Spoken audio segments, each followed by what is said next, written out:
Muito bom dia a todos. Em primeiro lugar, pedir desculpa por estar a falar em pé, mas eu não gosto nem de falar sentado, nem de falar naquele palanque, portanto vou ficar aqui um pouco mais livre para poder mexer um bocadinho, embora o fio seja curto. O meu primeiro slide, obviamente, vai para agradecer o convite que me foi feito. Aliás, foi muito difícil eu ter tentado estar aqui, porque tinha outras coisas, tinha, enfim, até questões familiares, mas a boa vontade imperou e eu estou aqui com todo gosto e com muito orgulho.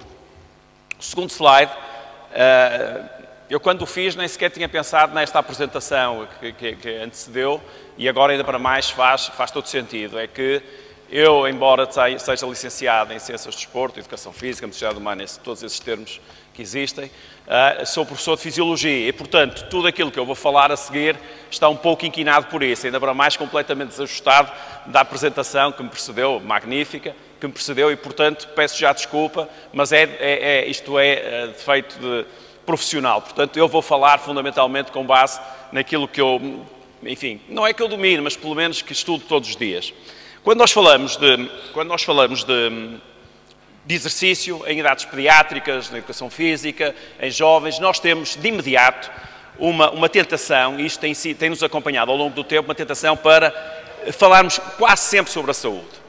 Ou seja, nós olhamos muitas vezes para a educação física e para o exercício como um meio de promoção da saúde, como um meio de prevenção de algumas doenças, inclusivamente esta área da saúde tem ganho uma relevância tão grande que surgiu, inclusivamente, uma organização que se denomina Exercise is Medicine, onde o exercício é tratado como um medicamento. Eu, por acaso, revejo muito nessa visão, onde o exercício pode ser coadjuvante terapêutico em inúmeras patologias. Ou seja, o exercício, todos nós estamos muito habituados a ouvir falar neles e nas escolas como um fator de prevenção. Eu, inclusivamente, gosto mais de ver o exercício como um fator, como coadjuvante terapêutico do que como prevenção, mas, de facto, a saúde tem, de certa forma, acompanhado todo este percurso da educação física. E dentro da saúde, e basta ver as intervenções que nós vamos fazendo publicamente, dentro da saúde está sistematicamente presente a questão do excesso de peso e da obesidade. Ou seja, a questão dos miúdos cada vez estarem mais gordos, desta sociedade cada vez está mais gorda, é qualquer coisa que nos vem acompanhando sistematicamente. E, portanto, quando nós falamos de educação física nas escolas, estamos sistematicamente a falar deste tema. Ou seja, por oposição dos miúdos gordinhos relativamente aos miúdos com peso normal, ou seja, falando sempre de que a educação física pode ter um papel decisivo na promoção da saúde, muito particularmente nesta epidemia do século XXI, e, portanto, usamos muito esta imagem do miúdo em casa, do miúdo que não se mexe, do miúdo que joga videogames, que alimenta-se de forma desajustada, e a educação física pode ser, de facto, um sinal, pode ser qualquer coisa que possa inverter um pouco este sentido.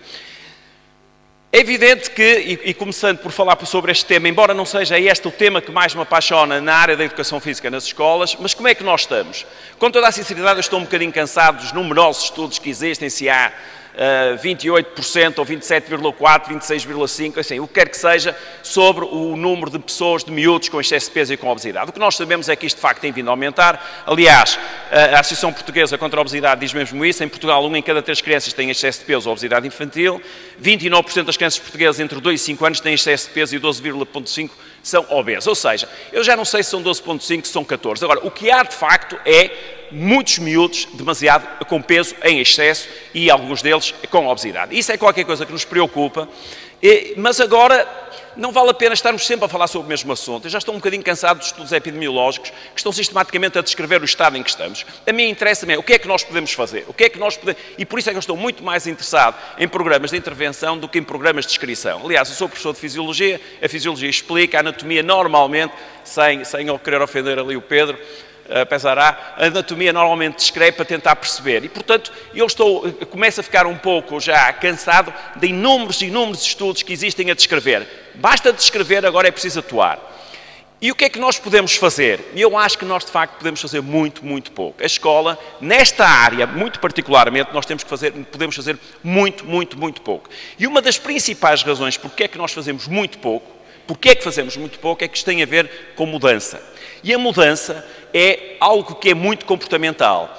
eu, como gosto muito, lá está, como professor de Fisiologia, como gosto muito de estudar o cérebro, percebo que há uma componente aqui decisiva, não é só nos miúdos, em todos nós, uma componente decisiva que eu acho que estes slides explicam bem isto. Ou seja, o cérebro é o órgão que gasta cerca de 25% da energia do nosso corpo, 25% da glicose, e pesa apenas 3%. Ou seja, reparem que para caber dentro do crânio, destes ossos do crânio, tem que ficar engelhado, inclusivamente, é muito pouco tecido para um gasto tão grande. E, portanto, como gasta muita energia, a tendência normal é esta, é de poupar. Ora, eu quando tenho que mudar, quando deixo de estar, quando quero mudar o meu plano alimentar, quando quero fazer uma vida mais saudável, quando quero fazer exercício, quando quero levantar-me, o que quer que seja, implica gasto de energia. Não é gasto de energia física que nós estamos habituados do ponto de vista muscular esquelético, não. Gasto de energia cerebral. E isso é, de facto, muito, muito, muito difícil. E por isso é que nunca houve tantos ginásios, nunca houve tantos nutricionistas, nunca houve tanta gente a falar de alimentação, tanta informação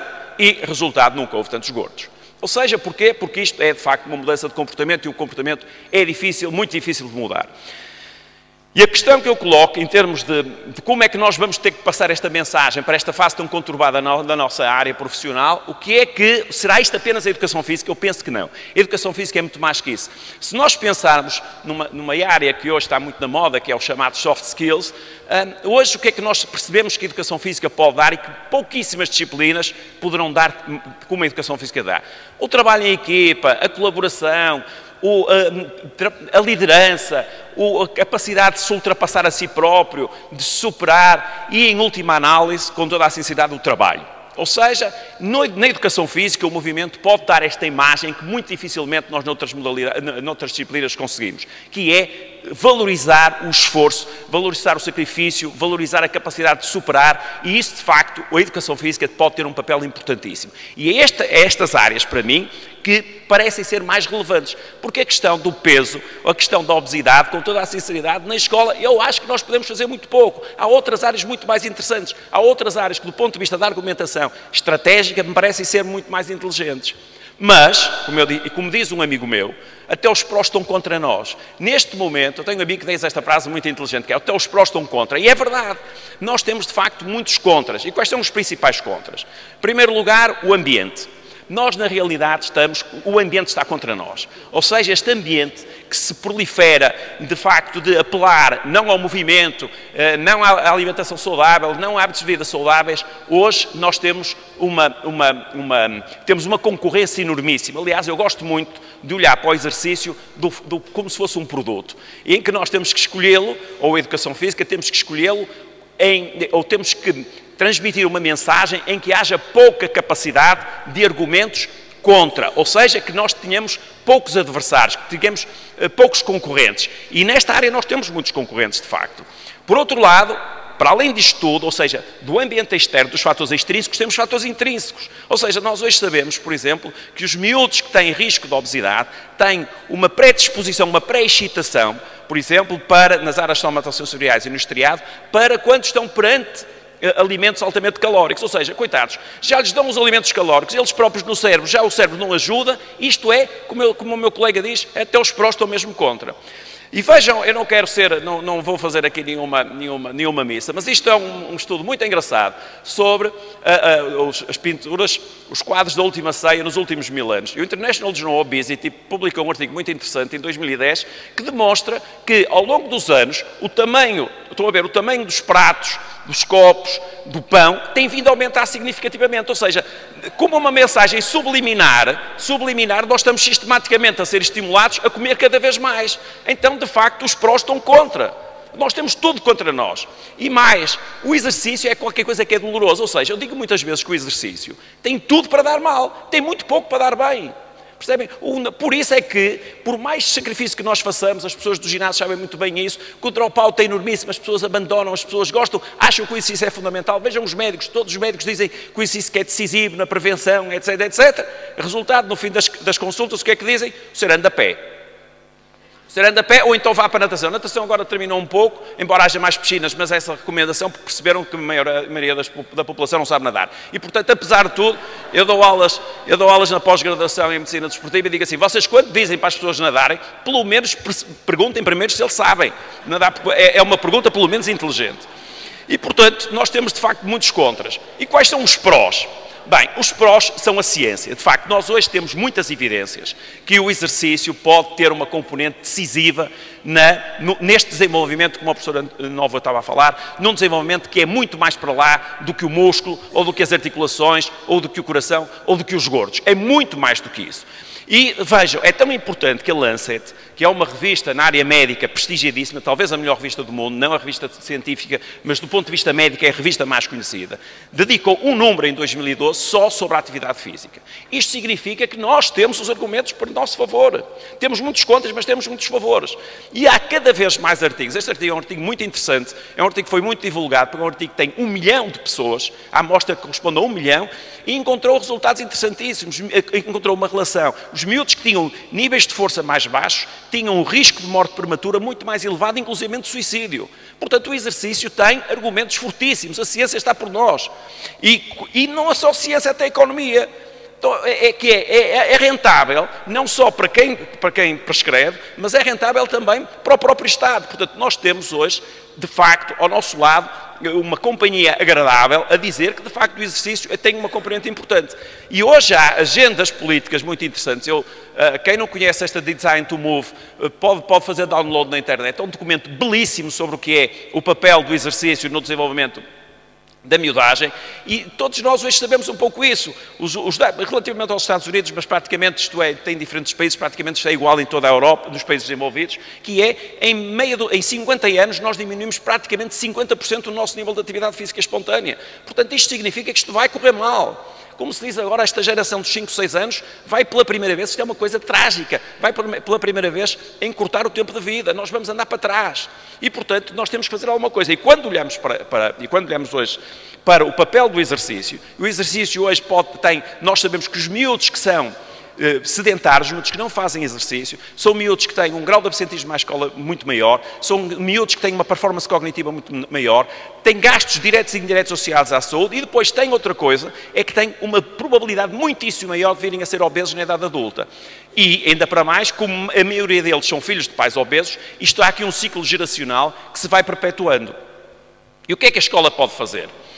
Vejam, nesta declaração do International Council of Sport Science and Physical Education, eles dizem, the importance of physical education, e dizem uma coisa muito interessante que é aqui, só que agora vou-me baixar para ler que eu não consigo, só que tenho que pôr os óculos, peço desculpa que já nem os tenho sequer, muito obrigado. Isto é uma tristeza. Então diz assim, mas também está longe demais, também não dá. Pronto, vocês leiam. Mas, peço desculpa. É que estou nesta fase decrépita da vida, que é, vejo mal ao perto, mas vejo mais ou menos ao longe. Então, acho que vejo mais ou menos ao longe, mas afinal não vejo mesmo, tenho mesmo que ir ao oftalmologista.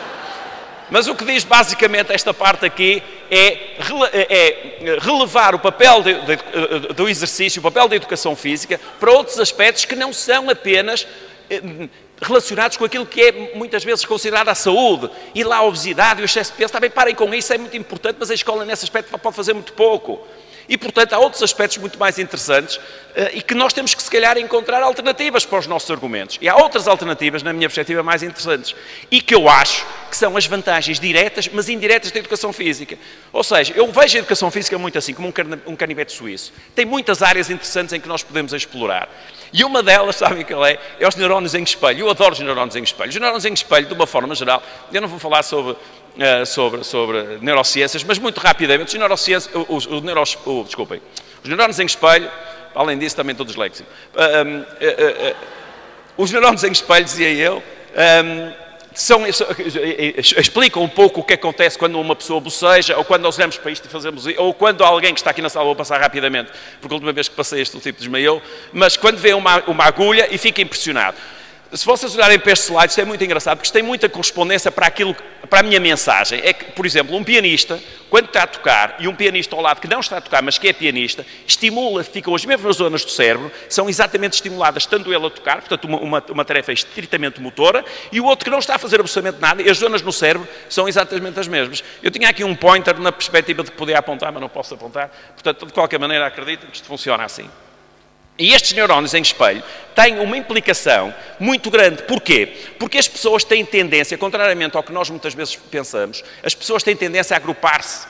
Agrupar-se por afinidades. Porquê? Porque agrupar-se por não afinidades gasta muita energia do ponto de vista cerebral. É muito mais confortável eu, se quero comer muito, ir almoçar com um gordo, do que ir almoçar com um tipo muito fit. É muito mais confortável e, portanto, esta tendência das pessoas se aglomerarem, quando nós quando as escolas não estimulam a prática do exercício, não estimulam uma alimentação saudável, não estimulam hábitos de vida saudáveis, o que vai acontecer é que as pessoas têm tendência a imitar-se umas às outras. E é muito interessante porque, para mim, eu esquecia um pouco o coração, os pulmões e a gordura visceral e essas coisas, e pensava um pouco no cérebro, porque nós temos aqui ferramentas com exercícios que hoje se vai sabendo muitíssimo interessantes, particularmente com a investigação que cada vez se vai publicando mais sobre estas áreas, particularmente hoje com a ressonância magnética nuclear e depois com a ressonância magnética funcional. Nós hoje sabemos muitíssimo mais do cérebro. Aliás, eu fico impressionado como é que, com o conjunto de conhecimentos que vão sendo produzidos nos últimos anos, ainda continuamos muitas vezes a usar paradigmas de há 10 anos atrás ou de há 15 anos atrás de como o cérebro funcionava, naquela forma muito romântica de cérebro direito e cérebro esquerdo, não é? Cérebro direito, os artistas, cérebro esquerdo, as folhas de Excel. Enfim, isso de facto é muito interessante, mas na realidade, felizmente que não funciona assim, porque senão eu tinha uma folha de Excel em casa, que é a minha filha que é engenheira química, e um hemisfério direito, que é o meu filho que é designer. Então, se vocês olharem para aqui, aqui nesta fotografia não se vê, não sei o que aconteceu a este gráfico, mas também acreditem, que é, o que acontece é que quando vocês põem a palavra Exercise and Cognitive Function no PubMed, vocês veem que não vê, mas estava lá, quando eu fiz o slide estava lá. Vê-se ali, ou não é? Vê-se, aqui é que não se vê. Mas veem que há um aumento exponencial de artigos publicados nos últimos anos sobre estas áreas. E a educação física onde é que fica nisto? Ora, em primeiro lugar fica para dizermos às outras pessoas, particularmente àqueles que falam muito sobre educação física, esse papel da educação física nas escolas, e não têm a mínima ideia de facto do que é educação física, há de facto muitas pessoas especialistas em dizer coisas sobre o que não sabem, é que o exercício tem um papel importantíssimo do ponto de vista cognitivo. Hoje, sabe-se, esta neuroplasticidade que nós andávamos a falar, hoje é muito evidente. Não só há mais conexões, como há aumento também dos neurônios, como há inclusivamente aumento da libertação de alguns neurotransmissores. E vejam, há estudos muito engraçados como este aqui, que revela que miúdos com hiperatividade e déficit de atenção, quando fazem exercício, a seguir ao exercício, têm uma muito maior capacidade de foco na tarefa e uma muito maior capacidade de resolver problemas. E mesmo há artigos e artigos, por exemplo, este que refere que há uma relação entre a condição física aeróbia, por exemplo, e a performance cognitiva um ano depois. Vocês já perceberam a vantagem que isto é? Ou seja, eu tenho uma relação entre a minha função... Vejam, capacidade aeróbia. Aparentemente, nós quando pensamos em capacidade aeróbia, estamos a pensar única e exclusivamente em coração, pulmões, mitocôndrias, sangue, aquilo que eu estudo. Mas, e agora vejam, qual é o racional disto que tem influência na minha performance um ano depois cognitiva? É muito interessante por causa destas influências do ponto de vista cerebral. Aliás, há uma associação muito interessante também entre a capacidade aeróbia, por exemplo, e a função executiva de algumas tarefas cognitivas, porque está muito relacionado com o córtex pré-frontal. Então, é muito interessante perceber que o exercício tem efeitos não só do ponto de vista fisiológico que nós conhecemos, como tem, por exemplo, um efeito no aumento do gânglio basal, como tem, por exemplo, um aumento do hipocampo. Como vocês sabem, o hipocampo é a zona do cérebro onde se alojam as memórias, que está relacionado com as memórias, e, portanto, não é só, e depois mais interessante é que não é só do ponto de vista morfológico, mas é também do ponto de vista funcional. O exercício aumenta a capacidade de memória. E isto é tão verdade dos miúdos como é verdade também das pessoas mais velhas. Ou seja, o que eu quero dizer com isto? O que eu acho é que nós temos, de facto, de encontrar um plano B para usarmos os nossos argumentos, porque não são argumentos science-based, baseados na ciência, de facto, fundamentados, com robustez, para dizer que a educação física é muito mais do que perder peso, ou aumentar a massa muscular, ou diminuir a massa gorda, ou aumentar a função cardiovascular. Há outros aspectos muitíssimo interessantes e que podem valorizar muito a nossa disciplina, e eu acho, dado que a educação física nas escolas pode fazer muito pouco pelo peso e pela obesidade, se calhar há outras alternativas muito mais interessantes. Ou seja, nós temos que ser suficientemente iluminados para conseguirmos tentar demonstrar às pessoas que a educação física não é única e exclusivamente músculo esquelético, embora eu goste muito do músculo esquelético, articulações ou coração ou pulmões. É muito mais para além disso e tem, e isto para mim é que é importante em termos de argumento, e tem efeitos que nas outras disciplinas académicas muito dificilmente nós vamos encontrar. E isso para mim é talvez o aspecto mais relevante. Aliás, agora que estou já a terminar, e andei rapidamente, peço desculpa, falo um bocadinho rápido, mas pronto, já é, são 54 anos, já é defeito. Mas eu quando ouvi aquela fase peregrina de que, que as notas da educação física aumentavam os níveis de stress, em primeiro lugar, percebe-se uma coisa, é que não sabem o que é stress. Segundo lugar, a minha avó era muito católica e dizia muitas vezes isto: quem faz afirmações destas, eu diria assim, pai, perdoe-lhes porque não sabem o que fazem. Ou melhor, pai, perdoe-lhes porque eles não sabem o que dizem. Espero que vocês tenham gostado tanto como eu gostei de estar aqui. Muito obrigado pela vossa atenção.